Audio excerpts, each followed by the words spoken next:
నిన్న కురిసిన భారీ వర్షానికి నిజాంపేట బాబుపల్లి ఏరియాలో వరద కంటిన్యూ అవుతోంది. రోడ్లపైన మోకాళ్లోతు వరద కొనసాగుతోంది. అటు ఇళ్లలోకి కూడా వరద నీరు వస్తుండటంతో జనం తీవ్ర ఇబ్బందులు పడుతున్నారు. ఇక పూర్తి డీటెయిల్స్ నరేందర్ అందిస్తారు. నగరంలో పెద్ద ఎత్తున ఒక్కసారిగా కురిసినటువంటి భారీ వర్షంతో హైదరాబాద్ మొత్తం అతలాకుతమైనటువంటి పరిస్థితి మనం చూస్తూనే ఉన్నాం. ప్రజెంట్ మనం Nizampet X road to Bachupally రోడ్లో ఉన్నాం. ఇది ప్రధాన రహదారిగా మనం చెప్పొచ్చు.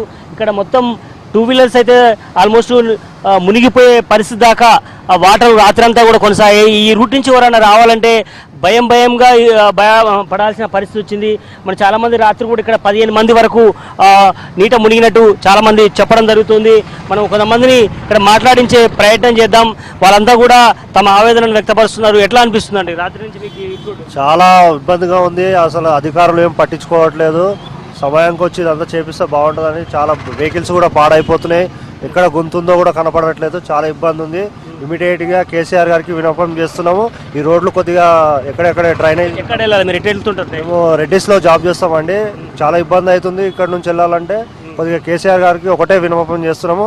అక్కడక్కడ రోడ్లు కొద్దిగా డ్యామేజ్ ఉన్నాయి. కొద్దిగా మంచి చేయాలని కోరుకుంటున్నాము. ఇంకా కేసీఆర్ పరిపాలన ఇంకా మంచి జరగాలని కోరుకుంటున్నాం. చాలా మంది కూడా అదే ఆవేదన వ్యక్తపరుస్తున్నారు. ఒక పక్క అధికారులు కానీ జిహెచ్ఎంసీ యంత్రాంగం అంతా ఇదే పనిలో నిమగ్నమైంది. వీళ్ళంతా స్థానికులు కూడా ఉన్నారు. అడిగించే ప్రయత్నం చేద్దాం. సార్ ఇక్కడ వాటర్ 2 days నుంచి స్టోర్ అయి ఉంది సార్. ఫోన్ చేసినా ఎవరు పట్టించుకుంటే వాళ్ళు ఎవరు లేరు. మధ్యలో గుంతలు ఉండటం వల్ల డైలీ కనీసం ఒక 50 మంది నుంచి 100 మంది దాకా పడిపోతున్నారు. డైలీ కొన్ని వేల కొద్ది వాహనాలు ఇటు వెళ్తూ ఉంటాయి సార్. పైగా టర్నింగ్ పాయింట్ ఉండటం వల్ల ఇక్కడ ఎలాంటి సిగ్నల్స్ లేకపోవడం వల్ల డైలీ దాదాపు 20-30 మంది స్కిడ్ అయి పడుతున్నారు. చాలా ఇబ్బందిగా ఉంది. అది ఎలాంటి ఎన్నిసార్లు గ్రామ పంచాయతీ ఎక్కడ ఇన్ఫార్మ్ ఇచ్చుకున్నా ఎవరు పట్టించుకుంటలేరు మమ్మల్ని.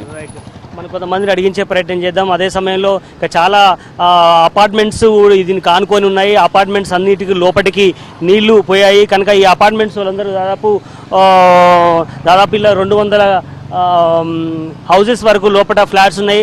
ఆ వెళ్ళడానికి ఇది ప్రధాన దారిగా మనం చెప్పొచ్చు.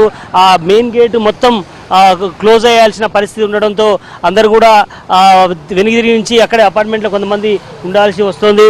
ఏదేమైనప్పటికీ మాత్రం ఇక్కడ పరిస్థితి ఇబ్బందిగా ఉంది. అదే ఒక పక్క జిహెచ్ఎంసీ యంత్రాంగం, అలాగే జలమండలి, వాటర్ వర్క్స్, విద్యుత్ శాఖ అందరూ కూడా సమన్వయంతో పనిచేస్తున్నప్పటికీ మరీ లోతట్టు ప్రాంతం ఇక్కడ ఉన్న నేపథ్యంలోనే ఇక్కడ నీళ్లు 2 రోజులుగా నిలిచిపోయాయి. దానివల్ల ఈ సమస్య వచ్చిందని వాళ్ళు చెప్పడం జరుగుతోంది. ఇది ఇక్కడ మదీనాగూడ టు నిజాంపేట ఎక్స్ రోడ్లో ఇంకా నీరు నిలిచిపోవడంతో సమస్యలు ఎదుర్కొంటున్నటువంటి జనాలు